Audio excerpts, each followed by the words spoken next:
Hello friends, नमस्कार।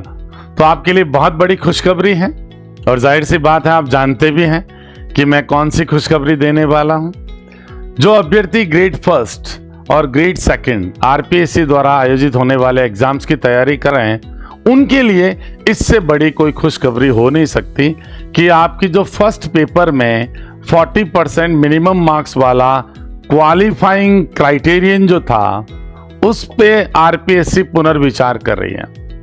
अब RPSC की ये मजबूरी भी हो चुकी है क्योंकि आरपीएससी जितने पदों के लिए वैकेंसी निकाल रही है उतने पद वो भर भी नहीं पा रही, उतने अभ्यर्थी भी नहीं ढूंढ पा रही है। तो फर्स्ट पेपर अपने आप में हजारों लाखों अभ्यर्थियों की राह में इस तरह की बाधा बन चुका था जिससे आरपीएससी को भी लगा कि यार इतने डिजर्विंग कैंडिडेट्स अगर इस फर्स्ट पेपर के क्राइटेरियन के कारण 40% वाले क्राइटेरियन के कारण हम लोग सेलेक्ट नहीं कर पा रहे हैं तो कहीं न कहीं इस संपूर्ण परीक्षा व्यवस्था पे प्रश्न खड़ा हो रहा था।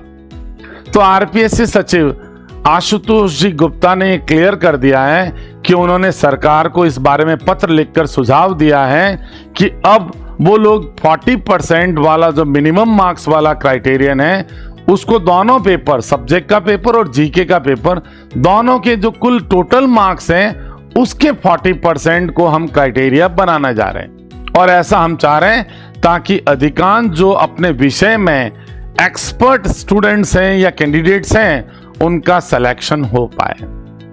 तो जाहिर सी बात है आप लोगों के लिए बहुत बड़ी खुशखबरी है। अब ग्रेड सेकंड का जो एग्जाम है उसमें फर्स्ट पेपर जो जीके का होता है 100 क्वेश्चंस होते हैं, 200 मार्क्स का होता है। और उसी तरह से सब्जेक्ट का पेपर होता है उसमें 150 क्वेश्चंस आते हैं और 300 मार्क्स का सेकंड पेपर होता है। अब ग्रेड सेकंड के एग्जाम के लिए टोटल 500 मार्क्स में से 40% मार्क्स आपको लाने होंगे, तब आप एग्जाम में मेरिट के लिए क्वालिफाई कर पाएंगे। जो मेरिट बनाती है आरपीएससी सिलेक्शन के लिए उसके लिए आप क्वालिफाई कब कर पाएंगे? यदि आप 500 मार्क्स का 40% आई मीन 200 मार्क्स अगर आप ले आते हैं ग्रेड सेकंड के एग्जाम के लिए तो आप मेरिट के लिए कंसीडर किए जा सकते हैं। ये अलग बात है कि बाद में मेरिट कितनी जाती है उस पर डिपेंड करेगा। ऐसा नहीं होगा कि अगर आप 200 मार्क्स लाते हैं और आपका सिलेक्शन हो जाएगा, ऐसा बिल्कुल नहीं है। आप सिलेक्शन के लिए क्वालिफाई जरूर कर रहे हैं, ठीक है।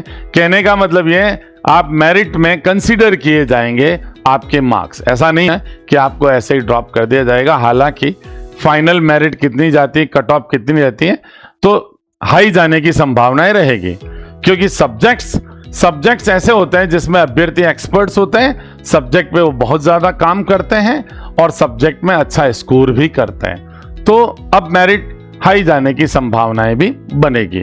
उसी तरह से अगर आपका ग्रेड फर्स्ट का टारगेट है तो आप जानते हैं कि फर्स्ट पेपर में 75 क्वेश्चंस यानी 150 मार्क्स का वेटेज रहता है, सेकंड पेपर में वही 150 क्वेश्चंस यानी 300 मार्क्स का वेटेज रहता है। टोटल दोनों पेपर मिला के 450 मार्क्स के रहते हैं और 450 मार्क्स में से 40% मिनिमम क्वालिफाइंग मार्क्स कितने होते हैं? 180 मार्क्स।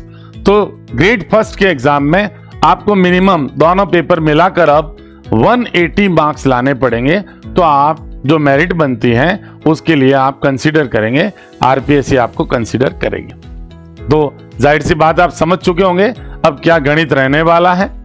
साथ ही साथ आपको एक इंपॉर्टेंट बात और बताना चाहूंगा कि जो एग्जामिनेशंस आरपीएससी कंडक्ट कर चुकी है उन एग्जाम्स में ये फॉर्मूला अब लागू नहीं होगा।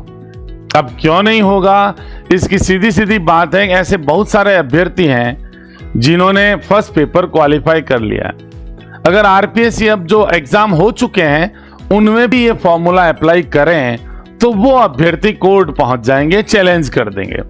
क्योंकि आरपीएससी का एक नियम होता है दोस्तों कि जब वो किसी वैकेंसी को रिलीज करती है न्यूज़पेपर में तो उसमें क्या शर्तें रहने वाली हैं, एज का क्या क्राइटेरियन रहने वाला है, मिनिमम क्या क्वालिफिकेशन वो एक्सपेक्ट कर रहे हैं, साथ साथ में जो क्वालिफाइंग मार्क्स का क्राइटेरियन है वो क्या रहने वाला है, ये उस भर्ती की शर्तों में सब कुछ पहले से उल्लेख कर दिया जाता है, जिसे बदलना आरपीएससी के लिए संभव नहीं है, क्योंकि कोई भी कैंडिडेट उसके लिए कोर्ट में जा सकता है, उसे चैलेंज कर सकता है। तो जाहिर सी बात है, ये जो दोनों पेपर मिला के एग्रीगेट 40% वाला क्राइटेरियन जो अब डिसाइड हो रहा है, ये आने वाली भर्तियों के लिए ही होने वाला है। तो जो अभ्यर्थी अभी 2026 में ग्रेड सेकंड का एग्जाम दे चुके हैं, वो एक्सपेक्ट ना करें कि ये फॉर्मूला उनके लिए लागू हो गया। ये हो सकता है आप में से कईयों को ये बात बुरी लगे, लेकिन सच्चाई सच्चाई ही होती है। ये भविष्य में आने वाली भर्तियों के लिए आरपीएससी ने सरकार को पत्र लिखा है। ठीक है, खैर जो भी हो, ये न्यूज बहुत अच्छी है, बहुत राहत प्रदान करने वाली है, खास तौर से उन अभ्यर्थियों के लिए जो अपने सब्जेक्ट में तो बहुत अच्छे हैं, लेकिन 40% मार्क्स वो जीके वाले फर्स्ट पेपर में नहीं ला पा रहे थे। तो आपको बहुत बहुत बधाई। और जिन लोगों का सब्जेक्ट अच्छा है, वो आधी जंग तो अभी से जीत चुके हैं।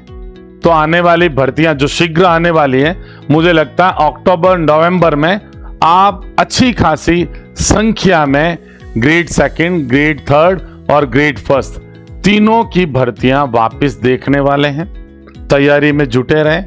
ईश्वर ने हमें ये गोल्डन अपॉर्चुनिटी दी है, अब मौका हमें हाथ से नहीं गंवाना है दोस्तों। तो आई होप ये आपके लिए बहुत राहत भरा है। Thank you so much guys.